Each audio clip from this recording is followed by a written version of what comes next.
በስመ አብ ወወልድ ወመንፈስ ቅዱስ አሐዱ አምላክ አሜን። በዚህ በነጻች በጎላች በተረዳች በአንዲቷ ኦርቶዶክሳዊት ተዋሕዶ ቤተ ክርስቲያናችን እምነት ስርዓትና ትውፊት አምላካችን በቸርነቱ በሚያስተምረን በልባችንም እንዲያሳድርልን ደጅ እየጠናን በምንከታተለው ማህደረ ተዋሕዶ መንፈሳዊ የዩቱብ አገልግሎታችን የተለያዩ የቅድስት ቤተ ክርስቲያናችንን ትምህርቶች በተለያዩ ርዕሰ ጉዳዮች እያነሳን እሱ አምላካችን የፈቀደልንን ይኸው በመነጋገር ላይ እንገኛለን። አሁን ደግሞ በተለየ መልኩ ወደ እናንተ ሁለት ክፍሎችን ያደረስነው የቅዳሴ ስርዓትና በውስጡ ያካተታቸው ሚስጥሮች ምን እንደሆኑ በቅዳሴ አገልግሎት በምንሳተፍበት ጊዜ የምናየው ፊት ለፊታችን የሚታየው አገልግሎት በውስጡ እጅግ በጣም በርካታ ቅድስት ኦርቶዶክሳዊት ተዋሕዶ ቤተክርስቲያናችን ስንዱ እመቤት ናትና የምታደርገውን ጠንቅቃ የምታውቅ ስለሆነች አባቶቻችን የሰጡንን ያንን ታላቅ ሀብት እንድንረዳ እያንዳንዱ የሚደረገው አገልግሎት ከልኡካኑ ከልብሳቸው ከነዋያተ ቅድሳቱ በአጠቃላይ እጅግ በጣም በርካታ ሚስጥራትን የምንዳስስበት የእሱ የአምላካችን ነገር ብቻ የሚነገርበት ነውና ይህንኑ በተመለከተ አምላካችን የፈቀደልን እንግዲህ መርሃ ግብሮቻችንን መከታተል ጀምረናል። ለዛሬ ክፍል 3 የምንመለከተው ለቅዳሴ አገልግሎት የሚውሉ ነዋያት ትርጉማቸው ምን እንደሆነ እና ከዚህ ጋር የተያያዘም ልንማረው ልናደምጠው የሚያስፈልግ መርሃ ግብር እንዳለ እንደተጠበቀ ሆኖ እሱን እንመጣበታለን። በአብዛኛው ግን በእናንተ በኩል የሚጠየቁ ጥያቄዎች አሉ። በዚህ በቅዳሴ አገልግሎትም ሆነ በተለይ ደግሞ በቁርባን እሱ አምላካችን ለዚያ ክብር አብቅቶን ሁላችንም የምንወጣው የምንገባው ክርስቲያንን የምንለው እግዚአብሔርን ደጅ የምንጠናው ፍቅሩን እንዲያበዛልን የምንለምነው ሁሉ ለደገኛው ክብር ለሰማያዊ ማዕዱ እንዲያደርሰን ነውና የሰው መጨረሻው የሚያምረውም ደግሞ ያንኑ ማዕድ ተቀብሎ አምላካችን የዋልልን ውለታ በፍቅር ስንመልስ ነውና ከትላንት ዛሬ በተሻለ ሁኔታ አምላኬ ወይ እባክህ ለዚያ ክብር አብቃኝ፣ የቤተ መልካች አታድርገኝ፣ እንዲሁ እያየው ብቻ መምጣቴ ቤተ ተገኝቼ የጸሎተ ቅዳሴውን መሳተፌ ባንተ ዘንድ የተወደደ ቢሆንም ግን ያለ ማህተምህ ደግሞ እባክህ ባዶ ሆኜብሃለሁና እንደ ቸርነትህ ድፍረቱንም ትዕግስቱንም እምነቱንም ሰጥተኸኝ ለዚህ ክብረ እባክህ አብቃኝ እያልን ደጅ ጠንተን እርሱ አምላካችን የወደደውን ነገር እንድናደርግ ነው ከኛ የሚጠበቀውና መቼስ ሁላችንም ደጀጠኞችን ብንሆን ለዚያ ለቁርባኑ ደግሞ የሚያደርሰን እሱ አምላካችን በቸርነቱ በራሱ ጊዜ እሱ የወደደውን የፈቀደውን ቀን እንዲመርጥልን በቶሎ እንዲያደርግልን ከስንፍና ከምክንያተኝነት በአጠቃላይ ብቻ ግን ቆይ ዛሬ ቆይ ነገ ከሚል በሚያዘናጋ ምክንያት ከአምላካችን እንዳንርቅ እሱ የእምነት ድፍረት ሰጥቶን ወደ አባቶቻችን ቀርበን ለክብር እንዲያበቃን ነው። መቼስ የቅዳሴ አገልግሎት ዋናው መጨረሻው ሰው ያን አገልግሎት ተሳትፎ ከማዕዱ እንዲሳተፍ ነውና፣ ስለዚህ ወደዚያ ለመቅረብ ለቁርባን የሚደረግ ዝግጅት አለ። ብዙዎቻችሁ የምትጠይቁን ዝግጅት ስለሆነ ወይም ደግሞ ጥያቄ ስለሆነ እነዚህ ነገሮች ሰፋ አድርገን ለዛሬ ለማየት እንሞክራለን። እንግዲህ እግዚአብሔር አምላካችን አሁንም ይህንንም እንኳን ለመስማት ትዕግስቱን ሰጥቶን ሰምተን ለመፈጸም እንዲያበቃን የደግነቱን ስራ እንዲሰራልን በሃይማኖት አጽንቶ በምግባር አቅንቶ አምላካችን ለክብር እንዲያበቃን እየተማጸን ነው። ይህንን ለሁላችን መሰረታዊ የሆነውን ለጊዜው በ8 ነጥቦች የተቀመጠልንን ቅድመ ዝግጅት ልናደርግበት የሚያስፈልገውን ሁኔታ ነው የምናደምጠው የምንከታተለው።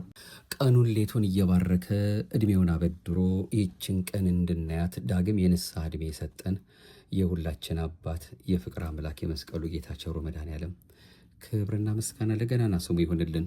አማላጅቱ ንጽሕተ ንጹሐን አንዳችም ነውር የሌለባት ልጄ ወዳጄ የሚለው የማያሳፍረው ጸሎቷ ሁልጊዜም ከኛ ጋር የሆነ ቃል ኪዳኑ አብሮናልና ስሟ የከበረ የተመሰገነ ይሁን። የቅዱሳን አምላክ እንዲያጸናን እየለመን ነው። ለዚያም ክብር እንዲያበቃን ደጅ የምንጠናባቸው ከዚያም ደግሞ አስቀድሞ ለዚያ ለመድረስ በምናደርገው ዝግጅት ውስጥ እነዚህ ነገሮች ልብ እንድንላቸው ቀድመን እያወቅን እንድንዘጋጅባቸው ቤተክርስቲያን እንዲያለች ታስተምረናለች። ለቁርባን የሚደረጉ ዝግጅቶች ቅዳሴ ወደ ጌታ ደስታ የምንገባበት በር፣ የሰማያዊ መንግስት ማዕድ፣ የቅዱሳን ህብረት ጉባኤ፣ የሙሽራው የክርስቶስ ልዩ የሰርግ ቤት በመሆኑ ቅዳሴን የሚተካ ምንም አይነት ስርዓተ አምልኮ የለም። ስለዚህ በዚህ ገናና ስርዓት ለመሳተፍ ከፍተኛ ጥንቃቄ ያስፈልገዋል። ታላቁ ዮሐንስ አፈወርቅ በብሉይ ኪዳን ዘመን ከመስዋዕቱ ይሳተፉ የነበሩ ምን ያህል ታቅቦና ጥንቃቄ ያደርጉ እንደነበር በኦሪቱ ተጽፎ እናነባለን። ሁልጊዜ ከመስዋዕት በፊት ራሳቸውን ያነጹና ያዘጋጁ ነበር። አንተስ ኃያላን መላእክት ወደሚንቀጠቀጡለት ወደዚህ መስዋዕት ስትቀርብ ነገሩን የምትለካው በወቅቶች መፈራረቅ ነውን? የእርሱን አካል በረከሰ ሰውነትህና ከናፍር የምትቀበለው አንተ በክርስቶስ የፍርድ ወንበር ፊት ራስን እንዴት አድርገህ ታቀርባለህ? መቼም አንድን ንጉሥ ንጹሕ ባልሆነ አፍ ልትስመው አትደፍርም። ታዲያ የሰማያትን ንጉሥ ንጹሕ ባልሆነ ነፍስ ትስመዋለህን? ይህ እብደት ነው። በጣም የሚያሳዝንና የሚያበሳጭም ነው። የተቀደሰውን መስዋዕት ባልታጠቡ እጆች ለመንካት መድፈር የለብህም። ምንም ያህል አስገዳጅና ግድ የሚል ሁኔታ ላይ ብትሆንም እንኳ እንዲህ በሆነ ወይም እንዲህ ከሆነ ባልታጠበ ነፍስ አትቅረብ። ይህ ከዚያኛው በእጅጉ የከፋ ነውና የበለጠ ከባድ ቅጣትም ያመጣልና በማለት ሊቁ ቅዱስ ዮሐንስ አፈወርቅ ያስጠነቅቃል። ትምህርት በእንተ ምክንያተ ሐውልታት 20 ቁጥር 19። ዳግመኛም አምደ ሃይማኖት ቅዱስ ቄርሎስም እንዲህ አለ። ዛሬ የሚያስፈልገንን የዕለት እንጀራችንን ስጠን። የሚያስፈልገን እንጀራ የተባለው ይህ ምድራዊ እንጀራ አይደለም። ይህ ቅዱስ ቁርባን ግን አስፈላጊያችን ነው፣ ለነፍሳችን ምግብ ይሆን ዘንድ የተዘጋጀ ነውና። ይህ ምድራዊ እንጀራ ወደ ሆድ ከገባ በኋላ ወደ ውጭ ይወጣልና፣ ቅዱስ ቁርባን ግን ለሰውነታችንና ለነፍሳችን ጥቅም ይሆን ዘንድ በመላው ሕዋሳታችን ይሰራጫል በማለት አስተምሮናል። ቅዱስ ቄርሎስ ዘኢየሩሳሌም ትምህርት 23 በእንተ ቅዱስ ቁርባን ወነገረ ቅዳሴ ቁጥር 15። ይህ ከሆነ በንስሐ ሕይወት ውስጥ ያሉ ምዕመናን ለቅዳሴ እንዴት መዘጋጀት እንዳለባቸው ባጭሩ እንመለከታለን። እንኳንስ ሥጋ ወደሙን የሚቀበል ክርስቲያን ይቅርና ወደ አንድ ምድራዊ ንጉሥ ወይም ባለጠጋ ግብዣ የተጠራ ሰው አቅሙ የፈቀደለትን ያህል ተዘጋጅቶ ነው የሚሄደው። ለሰማያዊው ንጉሥ ለኢየሱስ ክርስቶስ ግብዣማ ምን ያህል አብልጠን ልንዘጋጅ ይገባን ይሆን በማለት ተዘጋጅተን በልዩ ጥንቃቄ መቅረብ እንዳለብን ይነግረናል። ማቴዎስ ምዕራፍ 21 ቁጥር 16። እንግዲህ ከዝግጅቶቹ አንዱና ቀዳሚው የህሊና ዝግጅት ነው። አንደኛው ህሊናዊ ዝግጅት ስንል ህሊናን የማንጻት ዝግጅት ማለት ነው። ህሊና የማንጻቱ ሂደት ደግሞ ወደ መምህረ ንስሐ ቀርቦ ኃጢአትን ተናዞ ከካህኑ የተሰጠውን ቀኖና ፈጽሞ ከመምህረ ንስሐው ለቁርባን ፈቃድ የማግኘት ሂደት ነው።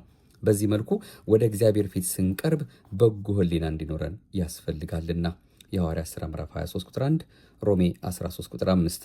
አምላካችን እግዚአብሔር ሊሰጠን ያዘጋጀውን የቃሉንና የሥጋ ወደሙን በረከት የምንቀበልበት ልብ ያስፈልጋል። ለዚህ ነው ቅድሚያ ልጄ ሆይ ልብህን ስጠኝ አለው። ምሳሌ 23 ቁጥር 26። ልባችንን እንድንሰጠው ከጠየቀን የምንሰጠው ልብ ምን አይነት ልብ ነው ብንል ንጹሕ፣ ቅን፣ የዋህ ልብ መሆን አለበት። የህሊና ወይም የልቦና ዝግጅት ማድረግ ማለት የእግዚአብሔርን ጸጋ ለመቀበል የሚያበቃ ትሑት ሰብዕና፣ ቅን ልቦና ይዞ ወደ ቤተክርስቲያን መምጣት ማለት ነው። በተለይ 6ቱን ዕለታት በስራ የባከነውን ልቦናችንን ሰብሰብ አድርጎ ማሳረፍና ቤተ መቅደስ እንዴት መግባት አለብኝ ብሎ ማሰብ ያስፈልጋል።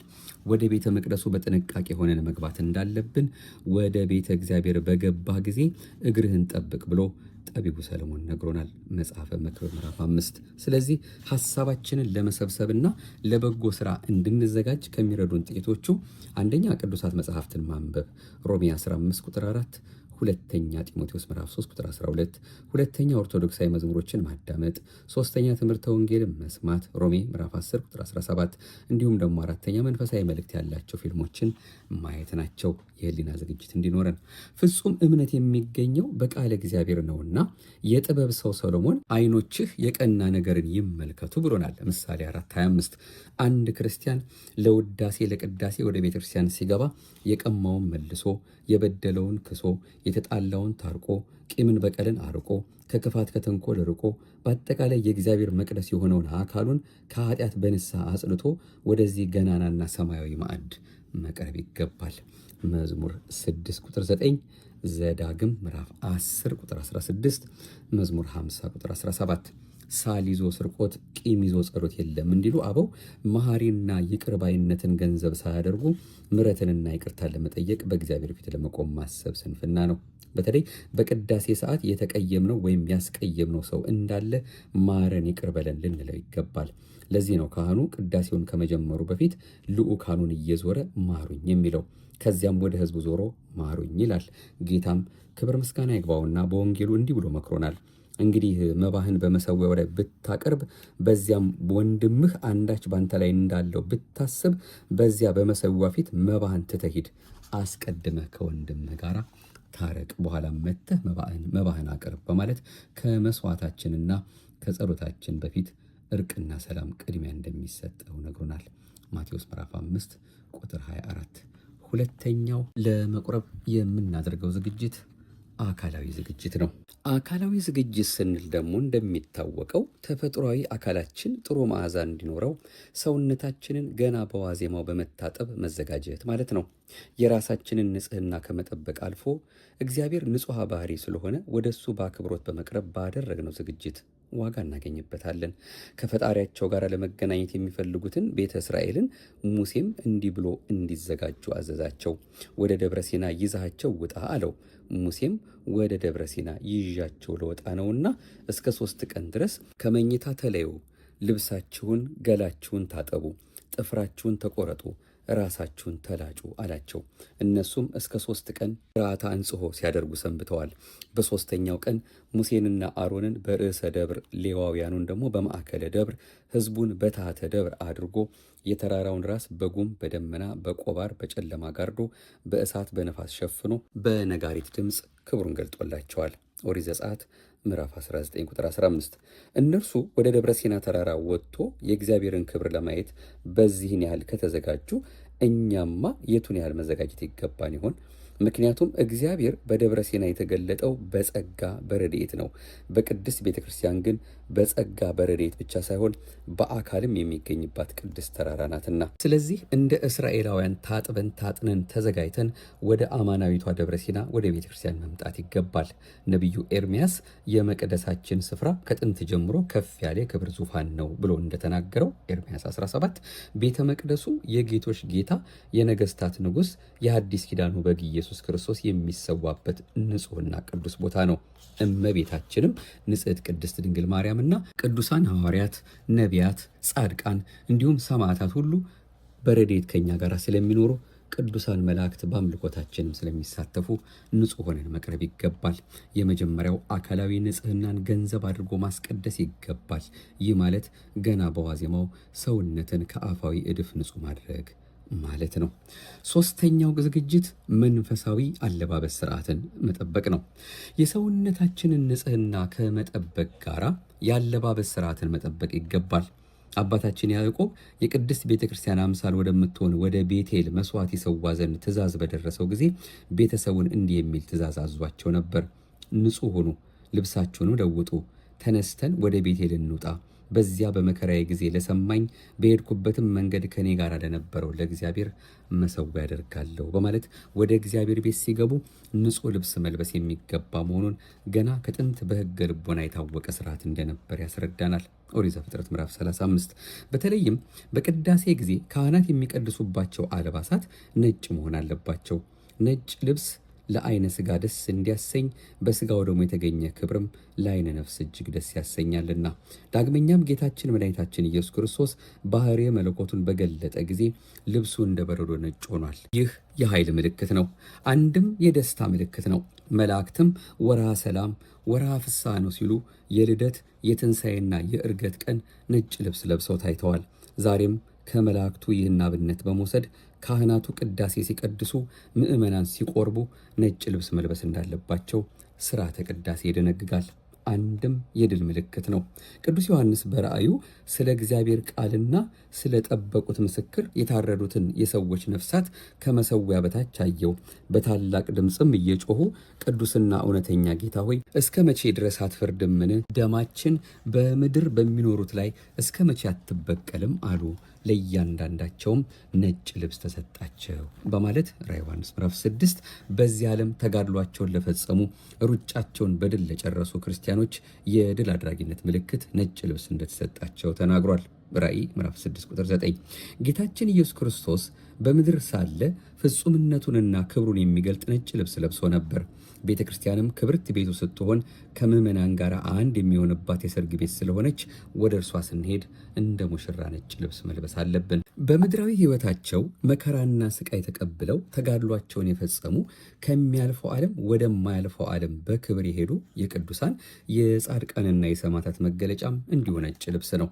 በዚህም መሰረት ወደ ጌታችን ኢየሱስ ክርስቶስ በደሙ ዋጅቶ ወደ መሰረታት ቤቱ ስንሄድ በክርስቶስ ክርስቲያን ተብለን መንግሥተ ሰማያትን እንደምንወርስ እያመን ነጭ ልብስ እንለብሳለን።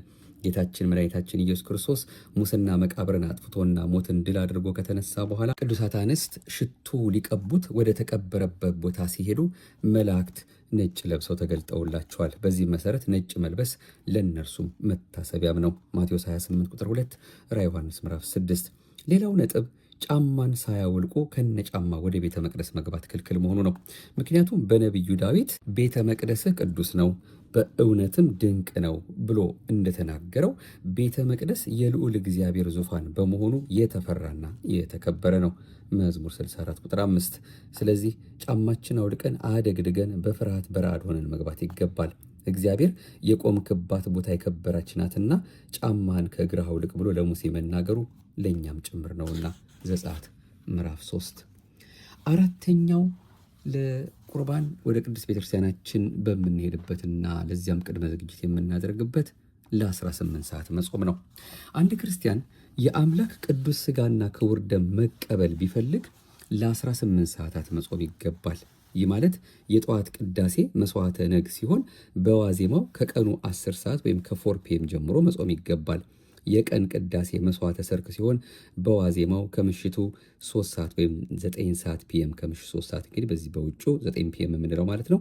ከዚያን ጊዜ ጀምሮ መጾም ይገባል። የሌሊት ቅዳሴ መስዋዕተ ሌሊት ከሆነ ግን በአክፍሎ መቀበል ይገባል። 18 ሰዓት የምንጾምበት ምክንያት ጌታችን ኢየሱስ ክርስቶስ ለእኛ ብሎ ለ18 ሰዓታት ያህል የተቀበለውን መከራ ለማሰብ ነው። ሐሙስ ማታ ከምሽቱ 3 ሰዓት ጀምሮ አርብ ከቀኑ 9 ሰዓት ድረስ ወይም አርብ እስከ ቀኑ 9 ሰዓት ድረስ ማለት ነው ቅድስት ነፍሱን ከቅዱስ ሥጋው እስከለየበት እስከ 9 ሰዓት ድረስ ያለው ቢቆጠር 18 ሰዓት ይሆናል። ከሐሙስ ማታ 3 ሰዓት እስከ አርብ ቀን 9 ሰዓት ማለት ነው። ስለዚህ ለእኛ ብሎ የተቀበለውን ሕማሙን መከራውንና ሞቱን ለማሰብ 18 ሰዓት እንጾማለን። ይህ ትእዛዝ ለማንኛውም ጤናማ ክርስቲያን የታዘዘ ሲሆን ነገር ግን በጤና መታወክ ምክንያት አልጋ ላይ ለዋሉ ምዕመናን በመምህረ ንስሐቸው አማካኝነት የሚታይ ይሆናል። ይህም በተመለከተ እኛም ከዚህ ቀደም ወደ እናንተ ያደረስነው መልእክት ነበረ። እንግዲህ እያንዳንዱ የምናደርገውን በተለይ በቅዱስ ሥጋው በክቡር ደሙ መቀበል ጉዳይ የንስሐ አባቶቻችንን ሳናማክር በራሳችን ውሳኔ ላይ እንዳንደርስ ነው። አንዳንድ ጥያቄዎች ስለሚመጡ ነው። በአካልም ስንገናኝ መድኃኒት ወስዳለው እንደዚህ ስኳር ህመምተኛ ነኝ ምናምን የሚሉ ወገኖቻችን ስላሉ ያንን በተመለከተ አባቶቻችን በሚበይኑት ብያኔና ከነሱ ጋር በምናደርገው ምክክር ቅድመ ዝግጅት እያደረግን እንድንቀበል ያስፈልገናል። 5ኛ ከሩካቤ ሥጋ መታቀብ። ወደ ቅድስት ቤተክርስቲያን ለቅዳሴ ለውዳሴ ለመሄድ ባሰብንበት ዕለት በምንጣፍ አንድ ከመሆን መታቀብ አግባብ ነው። ምክንያቱም በዚች ሌሊት ለነፍስ ፈቃድ ሥጋን ማስገዛት ይገባልና ለሰው የከበረ ሀብቱ ትጋቱ ስለሆነ ስራ ውሎ የደከመንና የዛለ አእምሮ ይዞ ወደ ቤተ መቅደስ ከመሄድ ይልቅ በዚህ ዕለት በሰማያውያን መላእክት አምሳል በነቃና በተጋ አእምሮ ሆኖ ምስጋና የባህሪ የሆነውን አምላክ ለማመስገን ቢሄዱ ምድራዊ በረከት፣ ሰማያዊ ጸጋ ያገኛሉ፣ መንፈሳዊ ፍሬ ያፈራሉ። ምሳሌ 12 ቁጥር 1። ብርሃነ ዓለም ቅዱስ ጳውሎስም ለዚህ ነው ስለ ጋብቻ ቅዱስነት ሲናገር መጥቶ ነገር ግን ለጸሎት ትተጉ ዘንድ ተስማምታችሁ ለጊዜው ካልሆነ በቀር እርስ በርሳችሁ አትከላከሉ ብሎ እግዚአብሔርን ለማገልገል ከሆነ ግን ለጊዜው በምንጣፍ በአልጋ አንድ ከመሆን መታቀብ እንደሚገባ የነገረን አንደኛ ቆሮንቶስ ምዕራፍ 7። አባቶቻችንም የቅዱስ ጳውሎስን መልእክት መሰረት አድርገው በቀኖናቸው በትዳር ተወስነው ለሚኖሩ ከቁርባን በፊት 3 ቀናት ከቁርባን በኋላ 2 ቀናት ከሩካቤ ሥጋ መታቀብ እንደሚገባ ደንግገዋል። ይኸውም ከቁርባን በፊትም ሆነ በኋላ ከሩካቤ ሥጋ የምንታቀበው በቅዱስ ጋብቻ የሚደረግ ሩካቤ ሥጋ እርኩሰት ሆኖ አይደለም። ጋብቻ በሁሉም ነገር ክቡር ነው፣ መኝታውም ንጹሕ ነው ባለው ቃል መሰረት ዕብራውያን ምዕራፍ 13 የተቀደሰ እንጂ የረከሰ ሆኖ አይደለም። ግን ከሩካቤ የመታቀቡ ዋና ዓላማ ግን ስለ ብዙ ነገር ነው። ለምሳሌ ጥቂቶችን ብናይ፣ አንደኛ እግዚአብሔር የሰጠን ጸጋ አስቦ ወይም ደግሞ እሱ አምላካችን የሰጠንን ጸጋ አስቦ ለማዋል፣ ሁለተኛ ለመንፈሳዊ ነገር ለማድላት፣ ሶስተኛ የእግዚአብሔርን ጸጋ ለማክበር፣ አራተኛ ከሥጋ ተድላ ደስታ ይልቅ የነፍስ ተድላ ደስታ የሚበልጥ መሆኑን ለመረዳት፣ አምስተኛ ራስን መግዛት ለማለማመድ ነው። ለእነዚህና ለመሳሰሉ መንፈሳዊ ጸጋዎች ቅድሚያ መስጠት እንደሚገባ ለመረዳትና በዚያን ቀን ቅዱስ ሥጋውና ክቡር ደሙን አክብሮ ለመዋል ነው። 6ኛው ለመቁረብ የሚደረግ ቅድመ ዝግጅት ሴቶች በወር አበባ ጊዜ። እናቶችና እህቶች ወርሃዊ ልማደ አንስት በተከሰተ ጊዜ ለቁርባን፣ ለጸሎት፣ ለቅዳሴ እንዲሁም ለልዩ ስርዓት አምልኮ ወደ ቅድስት ቤተ ክርስቲያን እንዲገቡ አይፈቀድላቸውም። ፍትሐ ነገሥት አንቀጽ 14። ምክንያቱም የቤተ ክርስቲያንን ንጽሕና ለመጠበቅ ሲባል ነው። እንደሚታወቀው ቤተ ክርስቲያን ንጹሕ የአምልኮ ስፍራ ስለሆነች ከቆምንበት ስፍራ ጀምሮ መሬቱን ስመን ተሳልመን ለፈጣሪያችን ያለንን ፍቅር ከመግለጥ ጋር ፍጹም በረከት እናገኛለን ብለን እናምናለን። ስለሆነም አንዳንድ ጊዜ ይህ ወራዊ ክስተት በአንዳንድ እናቶችና እህቶች ላይ ከሚጠበቀው በላይ እየሆነ ለመቆጣጠር ስለሚቸገሩ ከዚህ የተነሳ የሌሎች ክርስቲያኖችን ሃይማኖታዊ ስሜት ለማክበርና በስነ ልቦናቸውም አሉታዊ ተጽዕኖ እንዳይደርስባቸው ሲባል ነው እንጂ እንደ ብሉይ ኪዳኑ ስርዓት ማለት ነው እንደ መርገም እንደ ርኩሰት ተቆጥሮ አይደለም። ስለዚህ ርኩሰት ወይም መርገም ባለመሆኑ ስሙ ሳይቀር ተቀይሯል። የወር አበባ ወርሃዊ ልማድ የሚል ስያሜ ተሰጥቶታል። ታዲያ ርኩሰት ካልሆነ በዚህ ወቅት ሴቶች ወደ ቤተ መቅደስ እንዳይገቡ ስርዓት የተሰራው ለምን ይሆን? ለዚህ ጥያቄ መልስ የሚሆኑ ዋና ዋና ነጥቦችን አሁን እንመልከት። አንደኛ፣ በወር አበባ ወቅት ድካምና ልዩ ልዩ የህመም ስሜቶች ስለሚከሰቱ ቤተ ክርስቲያን ደግሞ ወዲህና ወዲያ ሳይሉ መንፈሳዊውን ስርዓተ ጸሎት ማድረስ እንደሚገባ የሚያስረዳ ስርዓት አላት። ሆኖም በወር አበባ ላይ የሚገኙ ሴቶች በሚሰማቸው ህመም ምክንያት ጎንበስ ቀና በማለት የሌላውን ልቦና እንዳያወኩና ራሳቸውን ምቾት እንዳያጡ በማሰብ ከቤተ መቅደስ እንዳይገቡ ተከልክለዋል። በዚህ አይነት የህመም ስሜት ላይ ሆኖ ህሊናን ሰብስቦ በተረጋጋ መንፈስ መጸለይ እጅግ ያስቸግራል። በእርግጥ በወር አበባ ወቅት ህመም የማይሰማቸው አንዳንድ ሴቶች መኖራቸው ቢታወቅም ስርዓት የሚሰራው ብዙሃኑን ከግምት በማስገባት መሆኑን መዘንጋት የለብንም። ሁለተኛው፣ የወር አበባ ርኩሰት ባይሆንም እንኳ አፋዊ እድፍ መሆኑ ግልጽ ነው። ስለዚህ ከወር አበባ ሳይነጹ ወደ ቤተ መቅደስ መግባት ነውርና ጸያፍ የሆነ ነገርን ይዞ እንደ መግባት ይቆጠራል። በቤተ ክርስቲያን እንትፍ ማለት ነውር እንደሆነ የወር አበባም እንዲሁ እድፍ እንደመሆኑ ወደ ቤተ መቅደስ አያስገባም። ሶስተኛ፣ መቅደሴን ፍሩ በማለት ፈጣሪያችን እግዚአብሔር መቅደሱን እንድንፈራ አዞናል። መቅደሱን መፍራትና ማክበር እርሱን መፍራትና ማክበር ነውና ዘሌዋውያን ምዕራፍ 26። ቅዱስ ዳዊትም አንተን በመፍራት ወደ ቅድስና መቅደስ እሰግዳለሁ በማለት በቤተ መቅደስ ፈሪሃ እግዚአብሔር እንደሚያስፈልግ ገልጿል። መዝሙር 5። ሕግና ስርዓት ከሌለ አክብሮትና ፍርሃት አይኖርም። ሕግ ሲኖር ግን ፍርሃት ይኖራል። የወር አበባን የመሰሉ ወደ ቤተ መቅደስ ከመግባት የሚያግዱ ስርዓቶችም ቤተ መቅደስ የሕግ ባለቤት የእግዚአብሔር መኖሪያ መሆኗን በማስረዳት ፍርሃት በሰው ልቦና እንዲሳል ይረዳሉ። የወጣቶች ሕይወት ቤተ መቅደስ እንደፈቀዱ የሚገቡባትና የሚወጡባት ብትሆን ኖሮ ቀላ ትገኝ ነበር። ይህ ባለመሆኑ እስከ ዛሬ ድረስ ግርማና ክብር ተጎናጽፋ ትገኛለች። በወር አበባ ላይ ሳላችሁ ህልመ ሌሊት አግኝቷችሁ ወደ ቤተ መቅደስ አትግቡ፣ አደግድጉ፣ ጫማችሁን አውልቁ፣ የወንድ የሴትና የካህናት መቆሚያም ለይታችሁ ቁሙ፣ አትሳቁ፣ ተራ ወሬ አታውሩ የሚሉ ትእዛዛት ፍርሃት አያሳድሩምን? ይህን የመሳሰሉ ስርዓቶችና ትእዛዛት ቤተ ክርስቲያን ባይኖራት ኖሮ ዛሬ እንደምናያቸው የመናፍቃን አዳራሾች ከእምነትና ከስርዓት ያፈነገጠ ተራ ቦታ ትሆን ነበር። አራተኛው፣ በወር አበባ ጊዜ ለምናየው ጉዳያችን በብዙ ክርስቲያኖች ዘንድ መንፈሳዊ ስራ በስሜትና በልማድ ይሰራል። በዚህ መልኩ ስራን መስራት አይምሮን ያለ ፍሬ ያስቀራል። ልማድና ስሜት በማስተዋል ወደ ተግባር መቀየር አለባቸው እንጂ በልማድነታቸው ሲዘልቁ ጉዳት አላቸው። አንዳንድ ጊዜ ከየት እንደጀመርና የት መፈጸም እንዳለብን ሳናስተውል በልማድ የምንጸልይበት ጊዜ አለ። ሌላ ጊዜ ደግሞ ከልማድ የተነሳ የድርጅቶችንና የትምህርት ቤቶችን ሰፊ ደጅ እንደ ቤተ ክርስቲያን ቆጥረን አማተውን የምንሳለምበት ጊዜ አለ። ይህ የሚሆነው ከልብ ሳንሆን ስንቀርና በልማድ አማካኝነት ነው። በወር አበባ ወቅትና በሌሎች ክስተቶች ወደ ቤተ ክርስቲያን እንዳንገባ መከልከላችን ከልማድ ወጥተን በአይምሮ እንድንመላለስ መቼ አለመግባት እንዳለብንና መቼ መግባት እንዳለብን በማሰብ ራስን ለመመርመር የሚያግዝ መንገድ ነው። ራሳችንንና ያለንበትን ሁኔታ መርምሮ ማወቅ ደግሞ ትልቅ ጥቅም አለው። ሌላው ነጥብ ደግሞ አምስተኛው፣ እናታችን ሔዋን ደመ ዕፀ በለስን በማፍሰሷ ምክንያት ከገነት ተባረረች። ደሟን በየወሩ እንዲፈስ ተፈረደባት። ነገር ግን ከእርሷ አብራክ ከተገኘች ከድንግል ማርያም የተወለደው ኢየሱስ ክርስቶስ በመስቀል ተሰቅሎ ደሙን በማፍሰሱ መርገሙ ተወግዷል። ሌላው ከዚሁ ከወር አበባ ጋር የሚታየው ስድስተኛው ነጥብ፣ ቤተ መቅደስ የገነት ምሳሌ ናት።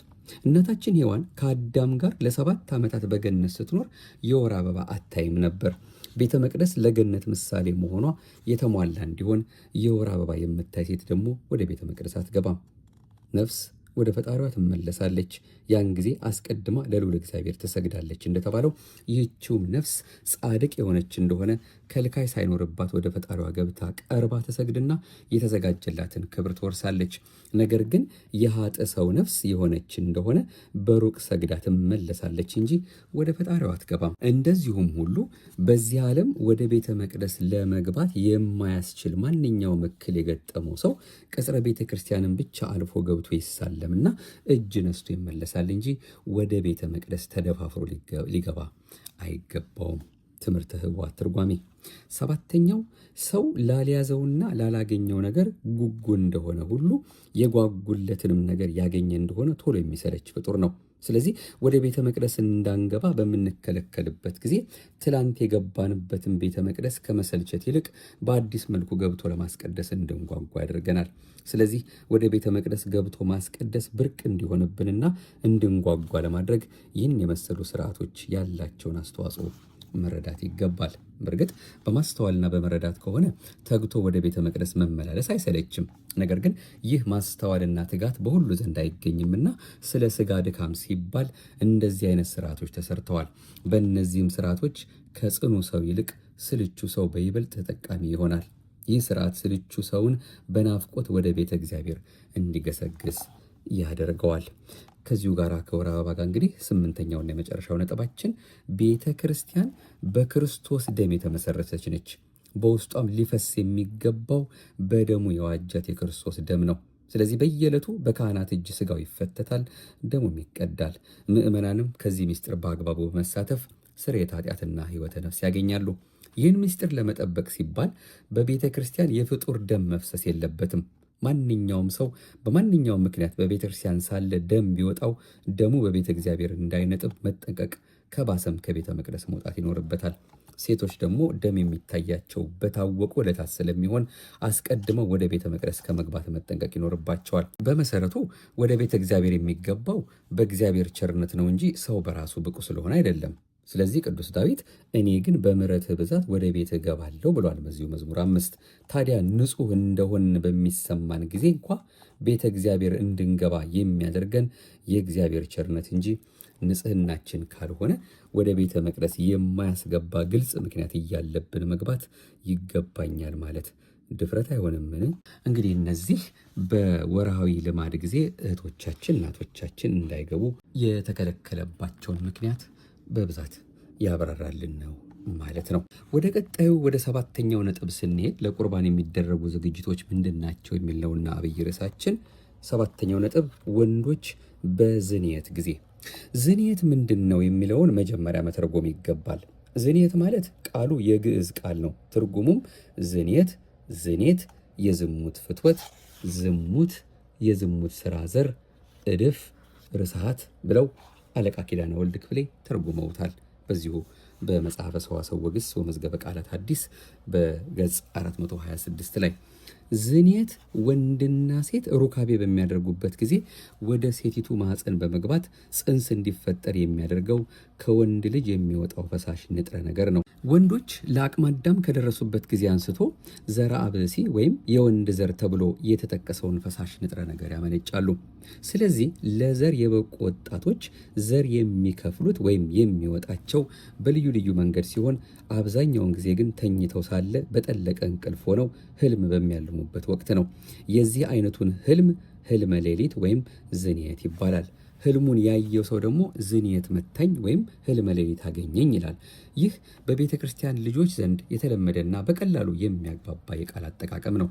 ወደ አቅመ አዳም እየደረሱ ባሉ ልጆች ላይ ይህ የዘር ፍሰት ባልጠበቁት ጊዜ ሲከሰት በጣም ሊረብሻቸው ይችላል። ይልቁንም ልጆቹ ከዚህ አስቀድሞ ስለ ጉዳዩ በተለያየ መንገድ በቂ ግንዛቤ ያላገኙ ከሆኑ መረበሻቸው የማይቀር ነው።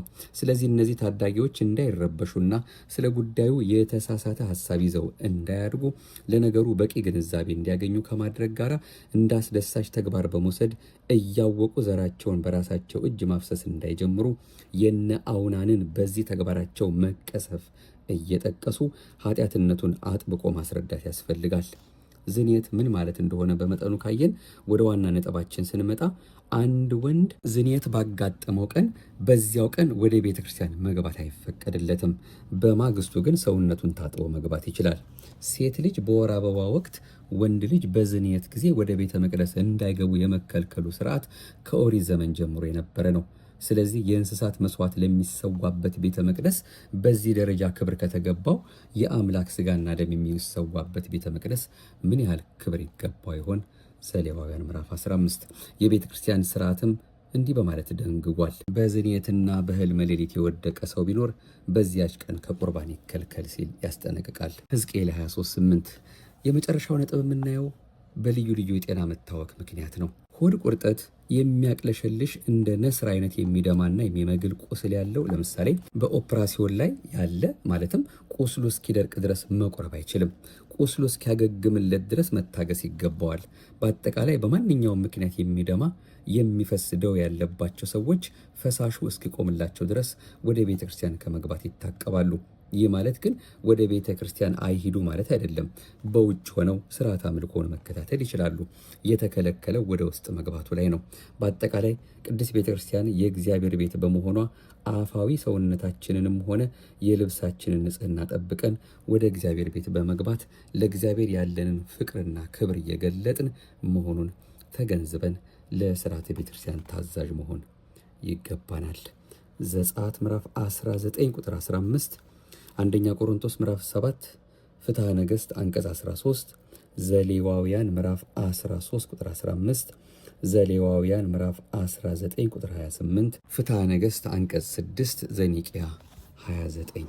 እንግዲህ እነዚህ 8 ነጥቦች ወደ ቁርባን በምንቀርብበት ወይም ወደዚያ ባሰብንበት ጊዜ ልንጠነቀቅላቸው የሚገቡ ነጥቦች ናቸው ማለት ነው። እነሱን ርዕሳቸውን ብቻ እናስታውሳቸውና የዛሬውን መርሃ ግብራችንን ጠቅለል ለማድረግ እንሞክራለን። የመጀመሪያው ያየነው የህሊና ዝግጅት የሚለው ነው። ሁለተኛ አካላዊ ዝግጅት፣ ሶስተኛ መንፈሳዊ የአለባበስ ስርዓትን መጠበቅ ብለን የተናገርነው ነው። አራተኛ ለ18 ሰዓት መጾም፣ አምስተኛ ከሩካቤ ስጋ መታቀብ፣ ስድስተኛና ሰፋ አድርገን ያየነው ደግሞ ሴቶች በወር አበባ ጊዜ ማድረግ የሚገባቸውና በወር አበባ ጊዜ ለምን እንደተከለከሉ፣ እንዲሁም ሰባተኛ ወንዶች በዝንየት ጊዜ እና ስምንተኛ በልዩ ልዩ የጤና መታወክ ምክንያት የሚሉ ናቸው። እንግዲህ ሌሎችም ከዚሁ ጋር ተያይዘው የሚነገሩ ይኖራሉ። ለጊዜው እንደ አምላካችን ፈቃድ ለቅዱስ ቁርባን በምንዘጋጅበት ጊዜ እነዚህን እያሰብን እንድንመላለስ ያስፈልገናል። ይሄ በማናቸውም ጊዜም ቢሆን እንግዲህ የሚያሳስቡ ናቸው። በተለይ አሁን የወር አበባ ወይም ደግሞ ወርሃዊ ልማድ ያላቸው እህቶቻችን ስጋ ወደሙን ባይቀበሉም እንኳን ከቤተክርስቲያን ለመከልከላቸው ምክንያት የሆነውን ነገር ማወቁ ራሱ በዝንየትም በሌሎችም ጉዳዮች እንደ አምላካችን ፈቃድ ልዩ ሆኖ በትምህርትነት የምንይዘው ነው ማለት ነው። እንግዲህ የመምጣታችን ቤተክርስቲያን የመገኘታችን ሁልጊዜም በስብከቱም ንስሐ ግቡ የመባላችን ነገር መጨረሻችን እንዲያምርና ለዚያ ክብር እንድንበቃ ስለሆነ እጅግ በጣም ተጨንቀንለት አስበንበት በሃይማኖት ሆነን በምግባር ቀንተን የፍቅርና የደግነት ባለቤት እሱ ለእኛ ያሰባትን ነገር ያውቃልና ኑ እኔን ብሉና ጠጡ፣ ለነፍሳችሁም ለስጋችሁም ረፍት ታገኛላችሁ፣ እንዲሁ ባዷችሁን አትባክኑ፣ ከእኔ ጋር ከሆናችሁ ታትረፋላችሁ እያለ በየጊዜው በየሰዓቱ ብቻችንም ብንሆን በትዳርም ብንሆን በአጠቃላይ ምንም ምክንያት ሳይኖረን ከእሱ ከአምላካችን ጋር ከትላንት ዛሬ በእውነት ወዳጅነት መስርተን እሱን ውስጣችን አግብተን መድኃኔዓለም ኢየሱስ ክርስቶስን እያከበር ነው እያመሰገን ነው።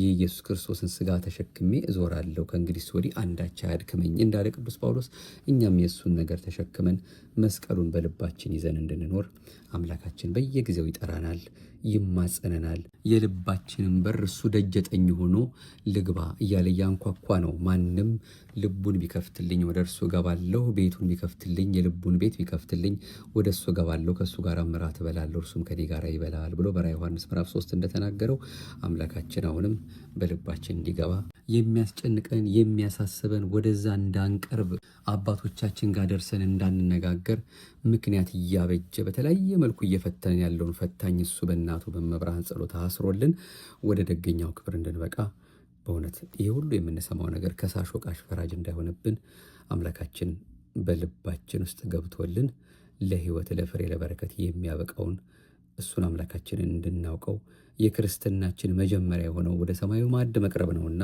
ክርስትናን አንድ ብለን እንድንጀምር የደግነቱን ስራ እንዲሰራልን አምላካችን ለዚያ ክብር እንዲያበቃን ፈቃዱ ይሁንልን። የበቃነውንም ደግሞ በዚያው እንዲያጸናናን እነዚህንም ስርዓቶች እየተከተልን እንድንኖር እሱ በማስተዋል በጥበብ በልባምነት እንድንመላለስ ብርሃን እንዲሆነን፣ ጥበብ እንዲሆነን፣ እውቀት እንዲሆነን፣ ጸጋ ሀብት እንዲሆነን የድንግል ማርያም አንድያ ልጇ የተቀደሰ ፈቃዱ ይሁንልን። ለዛሬ የቆየን በሊቀ ጉባኤ ጌታሁን ደምፀ ድርገት በሚል ርዕስ ከተጻፈው መጽሐፍ ነው። ይህን መልእክት ወደ እናንተ ያመጣ ነው።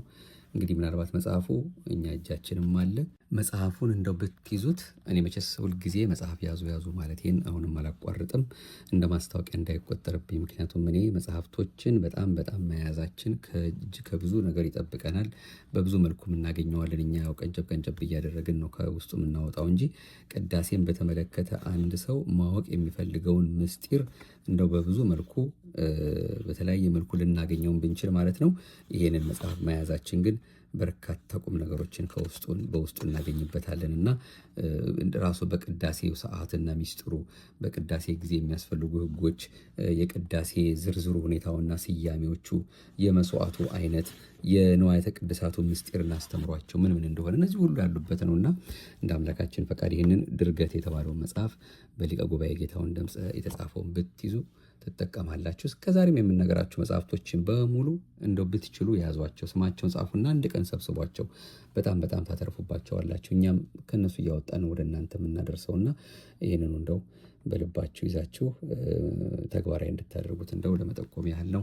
ሊቀ ጉባኤ ጌታሁን ደምፀን በእውነት የሕይወትን ቃል ያሰማልን፣ በእድሜ በጸጋ ይጠብቅልን። እጅግ በጣም በርካታ መጽሐፍትን እየሰጡን እንድንጠቀምበት እያደረጉን ስለሆነ ማለት ነው። ከዚህ ቀደም ወደ እናንተ የምናደርስበትም ሆህተ ስብከት ዘቅዱስ ያሬድ የተባለው ቅጽ 1ና ቅጽ 2 አለ።